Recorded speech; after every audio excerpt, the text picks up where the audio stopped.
Hello everyone, and welcome to the brief video lecture over chapter 15, which is over interpersonal and organizational communication. Now this chapter describes the process of transferring information and understanding from one person to another. It also describes the three communication barriers: physical, semantic, and personal. The chapter will then show you how you can use different channels and patterns of communication, both formal and informal, to your advantage. Next, the chapter discusses how STAR managers and use information technology to communicate more effectively in today's business. Finally, the chapter talks about how to be a better listener, talker, writer, and reader. Now, chapter this week, chapter 15 here, is broken up into 5 major components. And the first part is over the communication process, what it is, how it works. After completing this part of the chapter, you should be able to answer this major question that you can see here. What do I need to know about the communication process to be an effective communicator? Then we'll move on to the second part of the chapter, which is over barriers to communication. After completing everything in this part of the chapter, you should be able to answer this really important question. What are the most important barriers I need to be aware of so I can improve my communication skills? Next, we'll move into how managers fit into the communication process. At the end of this, you should be able to answer this major question: how can I use the different channels and patterns of communication to my advantage? We'll move into the fourth part of the chapter, which is over communication in the information age. The question you should be able to answer after this part of the chapter is: how do contemporary managers use information technology to communicate more effectively? And lastly, we will end the chapter in part 5 over improving communication effectiveness.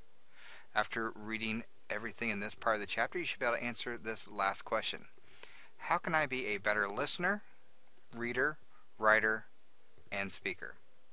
Alright guys, let's go ahead and jump right into the chapter. Alright, now, human resource professionals rated communication skills as the most important factor in advancing their careers. Faulty communication is a big problem in the workplace. Executives say about 14% of a typical 40-hour work week is wasted because of poor communication between staff and its managers. Now you see here we have the definition of communication listed here as the transfer of information and understanding from one person to another.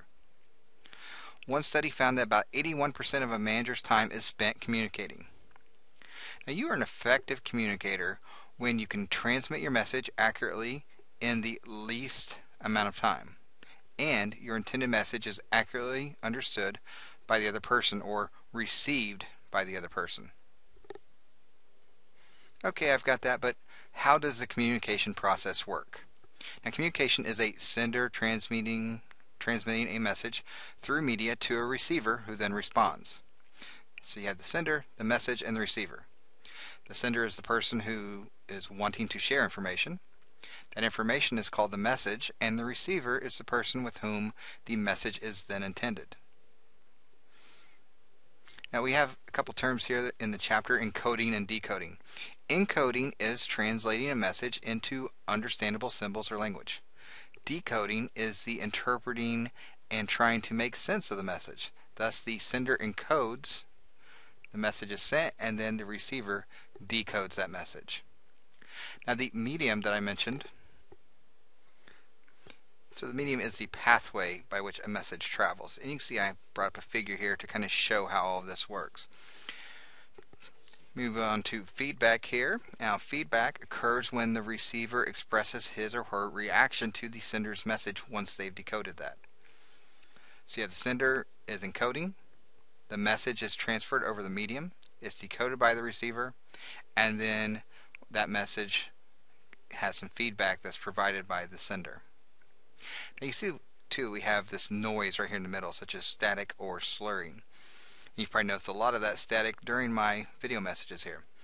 Now the noise can be, or the process that can be disrupted at several different points by noise or any disturbance that interferes with the transmission of a message.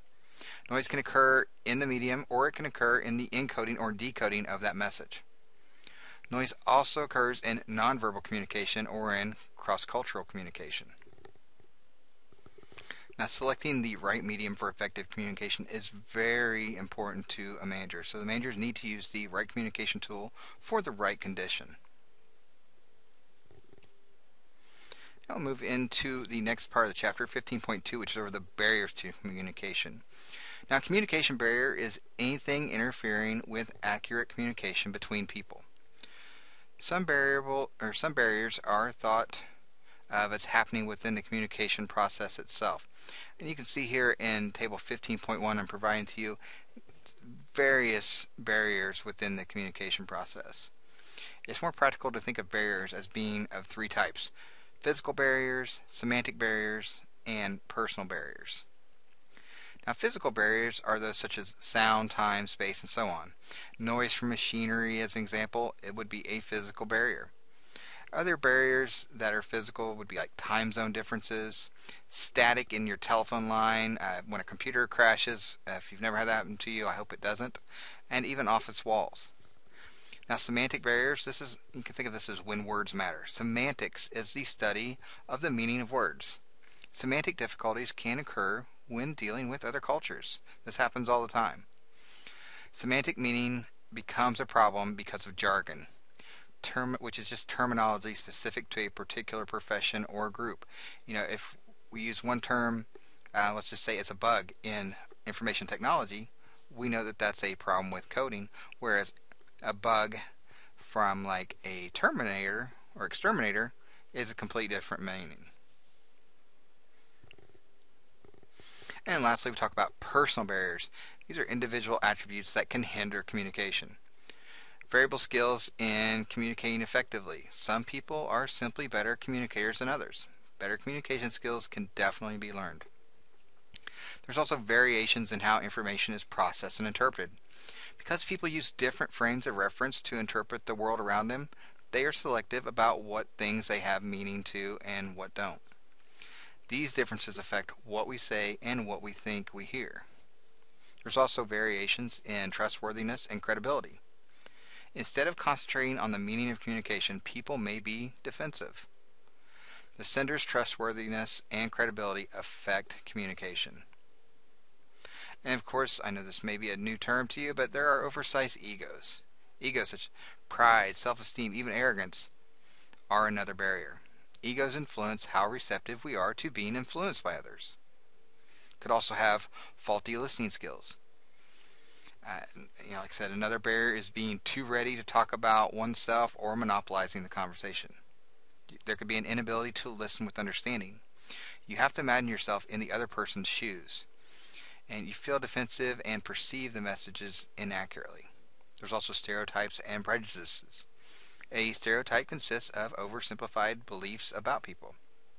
Common stereotypes involve young people, old people, males, females, those type of stereotypes and prejudices. And then lastly, there's nonverbal communication. You may not be aware of your gestures and facial expressions, but this can cause that barrier in the communication process.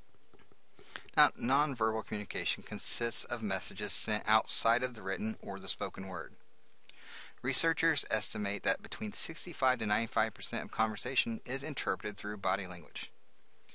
Nonverbal communication affects hiring decisions, perceptions of others, and getting one's own ideas accepted by others.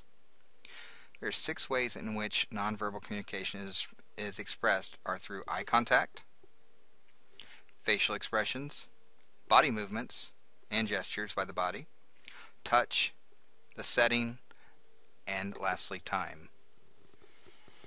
A little bit more information about how that is expressed through that nonverbal communication. Eye contact. Let's take a look at that. Now, eye contact serves 4 functions in communication. It signals the beginning and the end of a conversation. It expresses emotion. Gazing monitors the feedback, and it expresses the types of relationship between the people that are communicating. Next, we'll look at facial expressions. Interpretations of facial expressions don't apply across all cultures. An example is a smile doesn't convey the same emotions in different countries. The showing of teeth in a smile can then be seen, offensive or aggressive in some cultures. We'll look at body movements and gestures. Open body positions express openness, warmth, and availability for communication. Closed body positions represent a defensiveness.